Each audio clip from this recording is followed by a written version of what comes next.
அனைவருக்கும் வணக்கம். ரிதன்யாவுக்கு பாத்ரூம் நடந்த ஒரு கொடூரமான சம்பவமானது இந்த வழக்கில் ஒரு திடீர் திருப்பத்தை ஏற்படுத்தியிருக்கு. இதை பற்றி தான் நம்ம இந்த வீடியோவில் டீட்டெயிலாக பார்க்க போகிறோம். ஸோ முடிந்த அளவுக்கு இந்த வீடியோவை ஸ்கிப் பண்ணாமல் முழுமையாக பாருங்கள். இந்த வீடியோக்குள்ளே போகிறதுக்கு முன்னாடி இந்த வீடியோக்கு ஒரு லைக் பட்டனை ப்ரெஸ் பண்ணிடுங்க. நீங்கள் இதுவரைக்கான சேனலை சப்ஸ்கிரைப் பண்ணாமல் இருந்தீங்கன்னா மறக்காமல் சப்ஸ்கிரைப் பண்ணிக்கோங்க. கூடவே அந்த பெல் சிம்பிளையும் மறக்காமல் கிளிக் பண்ணிக்கோங்க. சரி, வாங்க இப்போ நாம் வீடியோக்குள்ளே போகலாம். வரதட்சணை கொடுமையால் தற்கொலை செய்து கொண்ட ரிதன்யா குறித்து அவரது தாயார் பல ஊடகங்களுக்கு பேட்டியளித்தும் வருகிறார். தனது மகள் கடுமையாக கொடுமைப்படுத்தப்பட்டதாகவும் உடல் ரீதியாகவும் கடுமையான பாதிப்புகளுக்கு உள்ளானார் என்றும் அவர் கூறியிருக்கிறார். ரிதன்யாவின் தாயார் சில ஊடகங்களுக்கு அளித்த பேட்டியில், என் மகள் குளியலறைக்கு செல்லும் போது கூட அவருடைய கணவரான கவின் தனியாக விடமாட்டார் எனவும், கூடவே அவரும் செல்வார் எனவும், உள்ளே சென்று பின்னால் நின்று பார்ப்பாராம். நீங்கள் இப்படி செய்யக்கூடாது என்று சொன்னாலும் கூட அவர் கேட்க மாட்டாராம் என்று அவருடைய தாயார் தெரிவித்தும் இருக்கிறார். மேலும், எனக்கு கூச்சமாக இருக்கிறது, இப்படி செய்யாதீர்கள், நாம் ஒன்றும் காதலித்து திருமணம் செய்யவில்லை, வீட்டில் பார்த்து முடிவு செய்த திருமணம்தான், அதனால் எல்லாவற்றிற்கும் கொஞ்சம் நேரம் கொடுங்கள் என்று சொன்னாலும் கூட அவர் கேட்கவே மாட்டாராம். பலமுறை கெஞ்சி பார்த்தும் கூட அவர் தன் மகளை பின்தொடர்ந்து குளியலறைக்கு சென்று அத்துமீறியதாக என் மகள் என்னிடம் தெரிவித்தார் எனவும் ரிதன்யாவின் தாயார் தற்போது பேட்டி ஒன்றும் அளித்திருக்கிறார். வரதட்சணை கொடுமையால் ரிதன்யா தற்கொலை செய்து கொண்ட சம்பவமானது நாடு முழுக்க அதிர்வலைகளை ஏற்படுத்தியுள்ளது. இதில் ரிதன்யாவுடைய கணவரான கவின் மிக மோசமான மனநிலை கொண்டவராக இருப்பார் என தற்போது அதிர்ச்சியான தகவல் வெளியாகியுள்ளது. அதாவது, கவின் கடுமையான பாலியல் வறட்சி கொண்ட ஆள் போல செயல்பட்டதாக கூறப்படுகிறது. மனைவியை மனரீதியாக மட்டுமின்றி உடல் ரீதியாகவும் கொடுமைப்படுத்தியதாக கூறப்படுகிறது. சில கடுமையான பாலியல் தொல்லைகளை அவர் கொடுத்ததாகவும், ஹாலிவுட் படங்களை பார்த்து அதில் உள்ள சில விஷயங்களை செய்ய சொல்லி தன் மனைவியான ரிதன்யாவை வற்புறுத்தியதாகவும் கூறப்படுகிறது. வாழ்க்கையில் இதுவரை வேலைக்கே செல்லாத கவின் வீட்டில் இருந்தபடியே இப்படி மோசமான குணம் கொண்டவராக மாறியிருக்கலாம் என்றும் கூறப்படுகிறது. ரிதன்யாவிற்கு இதனால் உடலில் ஏற்பட்ட காயங்கள் கூட இருக்கலாம் என்றும் கூறப்படுகிறது.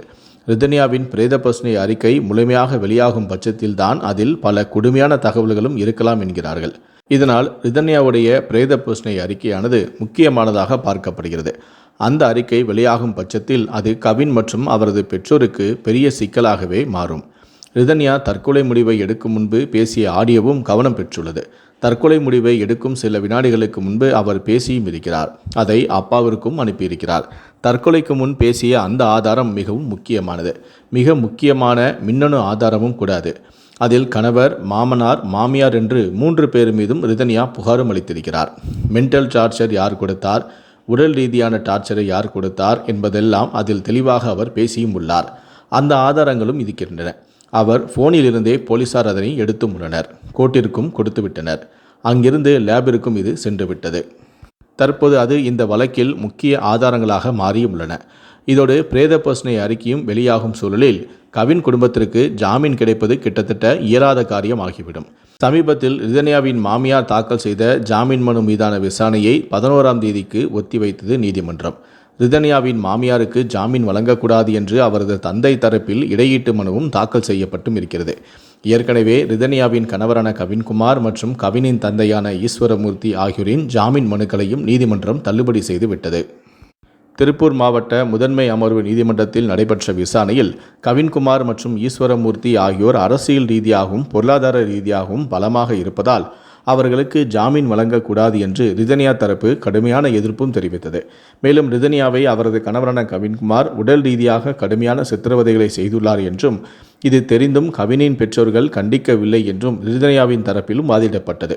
இரு தரப்பு வாதங்களையும் கேட்டறிந்த நீதிபதி கவின்குமார் மற்றும் அவரது தந்தையான ஈஸ்வரமூர்த்தி ஆகியோரின் ஜாமீன் மனுக்களை தள்ளுபடி செய்து உத்தரவிட்டார்.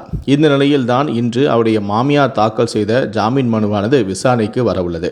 இன்று நடைபெறக்கூடிய இந்த விசாரணையில் ரிதன்யாவுடைய மாமியாருக்கு ஜாமீன் வழங்க வேண்டுமா அல்லது இவருடைய ஜாமீன் மனுவையும் தள்ளுபடி செய்ய வேண்டுமா? உங்களுடைய கருத்துக்கள் என்ன அப்படிங்கிறத கீழே இருக்கக்கூடிய கமெண்ட் செக்ஷனில் மறக்காமல் சொல்லுங்கள். முடிந்த அளவுக்கு இந்த வீடியோவை மற்றவங்களுக்கும் ஷேர் பண்ணுங்கள். மேலும் இது போன்ற பல வீடியோக்களை பார்க்கணும் அப்படின்னு வச்சிங்கன்னா மறக்காமல் நினச்சா நீங்கள் சப்ஸ்கிரைப் பண்ணுங்கள். கூடவே அந்த பெல் சிம்பிளையும் மறக்காமல் கிளிக் பண்ணுங்கள். நன்றி, வணக்கம்.